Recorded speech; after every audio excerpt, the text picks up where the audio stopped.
पाके हूँ जहाँ पा लिया है, तुम्हें पाके हूँ जहाँ पा लिया है। ज़मीं तो ज़मीं आसमां पा लिया है, तुम्हें पाके हूँ जहाँ पा लिया है, तुम्हें पाके हूँ।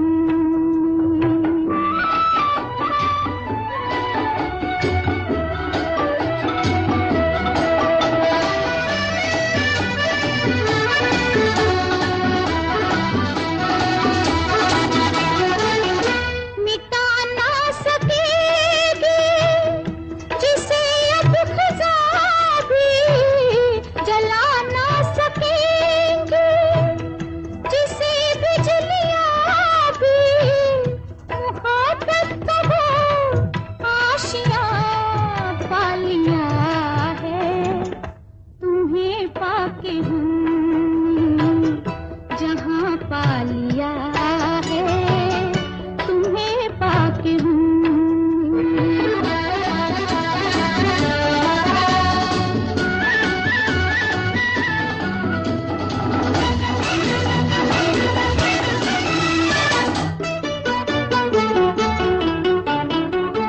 जमाने के गम प्यार में ढल गए हैं, जमाने के गम प्यार में ढल गए हैं। उम्मीदों के लाखों दिए जल गए हैं, उम्मीदों के लाखों दिए जल गए हैं। कि जब से तुम्हें मेहरबान पा लिया है, तुम्हें पाके हूँ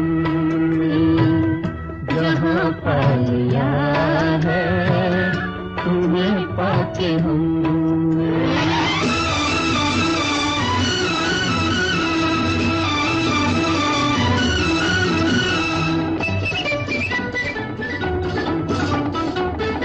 जहाँ से मोहब्बत की राहें मिली है, वहीं से मेरी गर्दिशें थम गई हैं।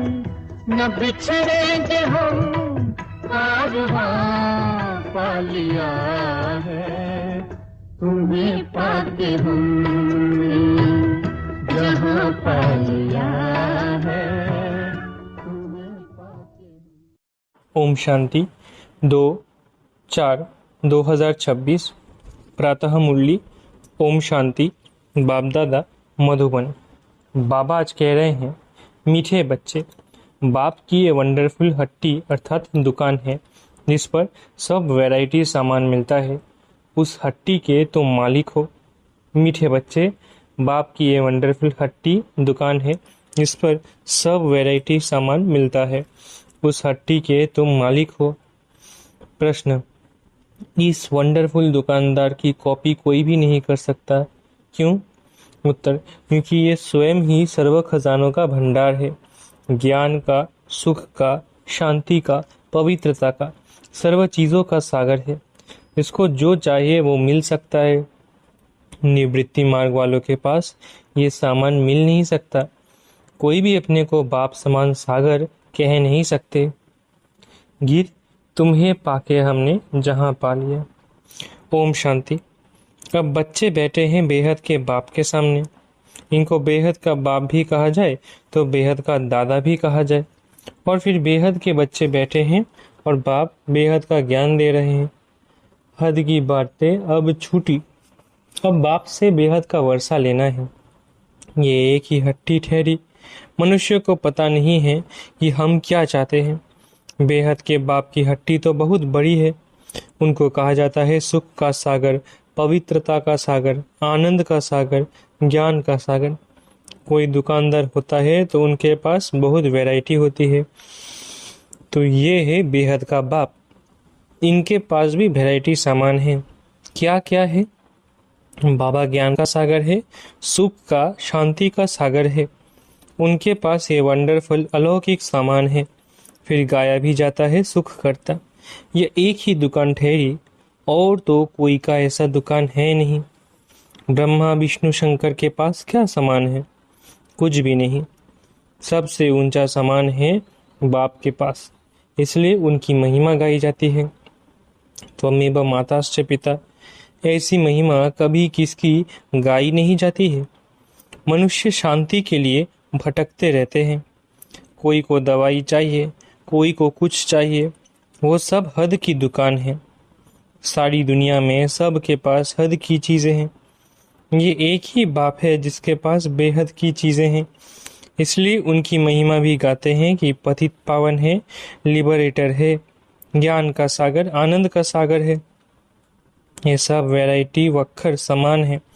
लिस्ट लिखेंगे तो बहुत हो जाएगी। जिस बाप के पास ये चीजें हैं तो बच्चों का भी हक है उन पर, परंतु ये किसकी बुद्धि में नहीं आता है कि जब ऐसे बाप के हम बच्चे हैं तो बाप की चीजों के हम मालिक होने चाहिए।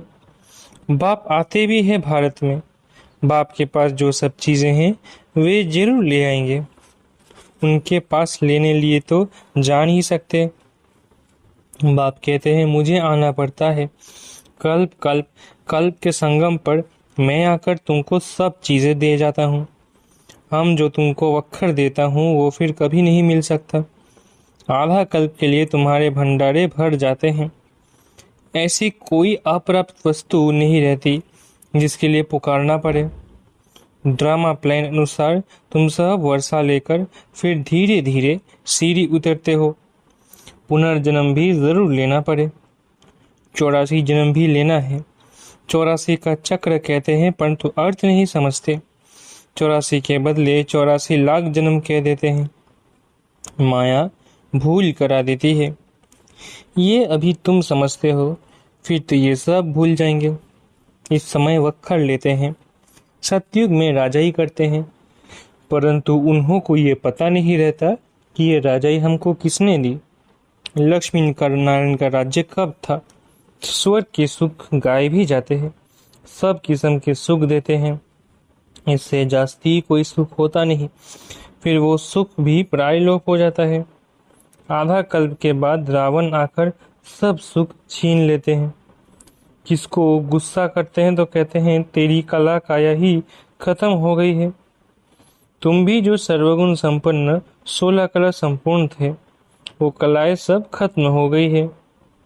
एक बाप के सिवाय और कोई की इतनी महिमा नहीं है। कहते हैं ना, पैसा हो तो लाड़काना घूम कर आओ। तुम विचार करो कि स्वर्ग में कितना अकिचार धन माल था, अभी वो थोड़ी ही है, सब गुम हो जाता है। धर्म भ्रष्ट कर्म भ्रष्ट बन जाते हैं तो धन माल भी गुम हो जाता है, फिर नीचे गिरने लग पड़ते हैं। बाप समझाते हैं उनको धन दिया, उनको हीरे जैसा बनाया, कि तुमने धन माल कहाँ गंवा दिया। अब फिर बाप कहते हैं कि अपना वर्षा पुरुषार्थ कर ले लो। तुम जानते हो कि बाबा हमको फिर से स्वर्ग की बादशाही दे रहे हैं और कहते हैं हे बच्चे, मुझे याद करो तो तुम्हारे ऊपर जो कट है वो निकल जाए। बच्चे कहते हैं बाबा हम भूल जाते हैं। ये क्या, कन्या जब शादी करती है तो पति को कभी भूलती है क्या? बच्चे कभी बाप को भूलते हैं क्या? बाप तो दाता है। वर्षा बच्चों को लेना है तो जरूर याद करना पड़े। बाप समझाते हैं मीठे मीठे सीख लेते हैं बच्चे, की यात्रा में रहेंगे तो विकर्ण विनाश होंगे और कोई उपाय नहीं है। भक्ति मार्ग में तीर्थ यात्रा गंगा स्नान आदि जो करते आए हो तो सीढ़ी नीचे उतरते ही आए हो, ऊपर तो चढ़ ही नहीं सकते। लौ नहीं कहता, सबकी उतरती कला ही है। ये जो कहते हैं कि फलाना मुक्ति में गया, ये झूठ बोलते हैं, वापिस कोई जा नहीं सकते। बाबा आया है तुमको 16 कला संपूर्ण बनाने। तुम ही गाते थे मुझ निर्गुण हारे में कोई गुण नहीं। अभी तुम जानते हो कि बाप गुणवान बनाते हैं। हम ही गुणवान पूज्य थे। हमने वर्षा लिया था, 5000 वर्ष हुए। बाप भी कहते हैं कि तुमको वर्षा देकर गए थे, शिव जयंती, रक्षाबंधन, दशहरा आदि मनाते भी है, फिर भी कुछ समझते नहीं हैं। सब कुछ भूल जाते हैं। फिर बाप आकर याद दिलाते हैं, तुम ही थे, फिर तुमने राज्य भाग्य गंवाया है। बाप समझाते हैं, अब ये सारी दुनिया पुरानी जर्जरीभूत है। दुनिया तो यही है, यही भारत नया था, अब पुराना हुआ है। स्वर्ग में सदा सुख होता है, फिर द्वापर में जब दुख शुरू होता है तब ये वेद शास्त्र आदि बनते हैं। भक्ति करते करते जब तुम भक्ति पूरी करो तब भगवान आए ना। ब्रह्मा का दिन, ब्रह्मा की रात, आधा आधा होगा ना। ज्ञान दिन, भक्ति रात। उन्होंने कल्प की आयु उल्टी सुल्टी कर दी है। तो पहले पहले तुम सबको बाप की महिमा बैठ सुनाओ। बाप ज्ञान का सागर, शांति का सागर है। श्री कृष्ण को थोड़े ही कहेंगे निराकार पतित पावन सुख का सागर, नहीं, उनकी महिमा ही अलग है।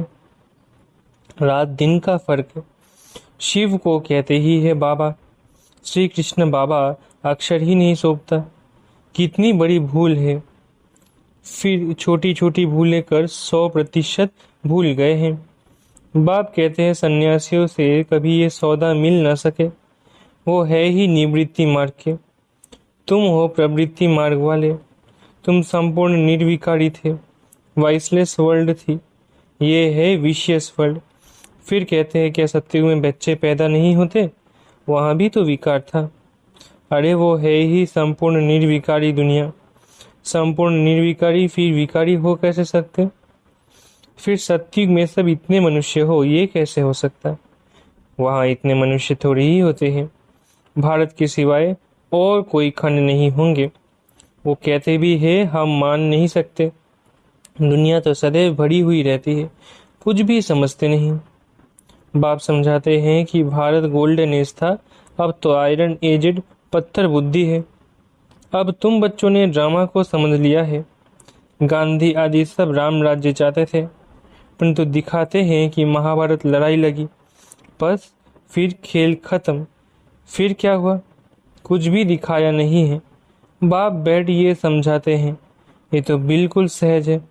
शिव जयंती मनाते हैं तो ज़रूर शिव बाबा आते हैं। वो है हेवनली गॉडफादर, तो ज़रूर हेवन के गेट खोलने आएगा। आएंगे भी तब जब हेल होगा। हेवन के द्वार खोल हेल के बंद कर देंगे। हेवन के द्वार खुलें तो ज़रूर सब हेवन में ही आएंगे। ये बातें कोई डिफ़िकल्ट नहीं है। महिमा सिर्फ एक बाप की है। शिव बाबा की एक ही हट्टी है, वो है बेहद का बाप। बेहद के बाप द्वारा भारत को स्वर्ग का सुख मिलता है। बेहद का बाप स्वर्ग स्थापन करता है। बरोबर बेहद का सुख था, फिर हम हेल में क्यों पड़े, ये कोई भी नहीं जानता। बाप समझाते हैं कि तुम ही थे, फिर तुम ही गिरे हो। देवताओं को ही 84 जन्म लेने पड़ते हैं, अभी आकर पतित बने हैं, उनको ही फिर पावन बनना है।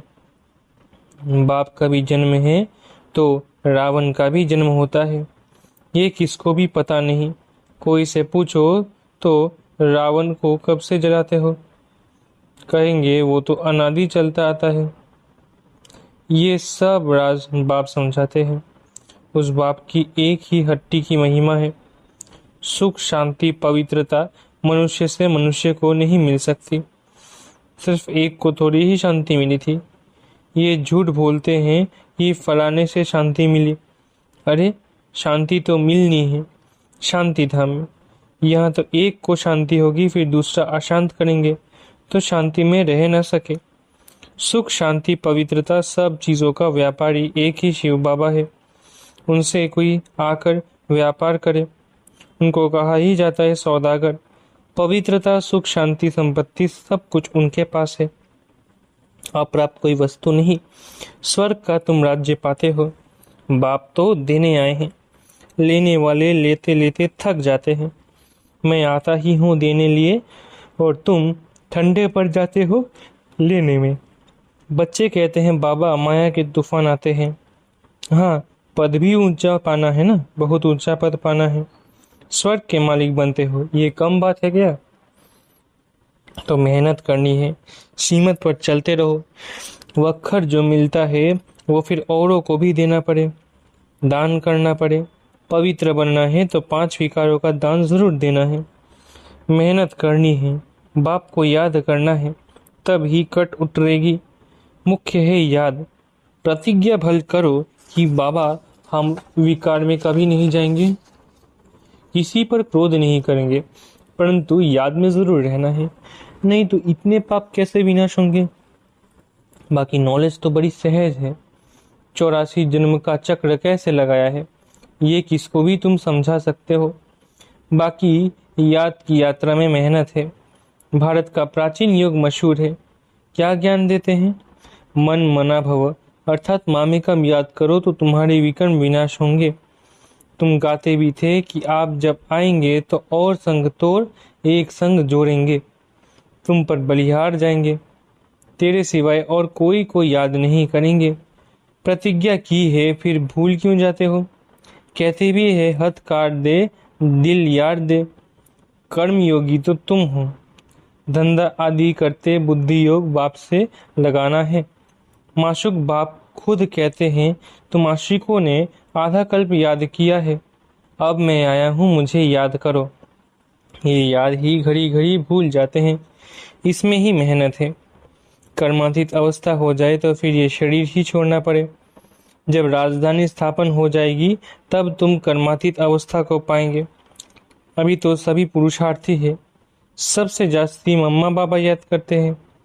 सूक्ष्म वतन में भी वे देखने में आते हैं। बाप समझाते हैं मैं जिसमें प्रवेश करता हूँ वो बहुत जन्म के अंत वाला जन्म है। वो भी पुरुषार्थ कर रहे हैं। कर्मातीत अवस्था में अभी कोई पहुंच नहीं सकते। कर्मातीत अवस्था आ जाए तो फिर ये शरीर रह नहीं सकता। बाप तो बहुत अच्छी रीति समझाते हैं। अब समझने वालों की बुद्धि पर है। हेवेनली गॉडफादर एक ही है। उनके पास ही ज्ञान का सारा वक्खर है। वही जादूगर है। और कोई से सुख शांति पवित्रता का वर्षा मिल न सके। बाप बहुत अच्छी रीति समझाते हैं।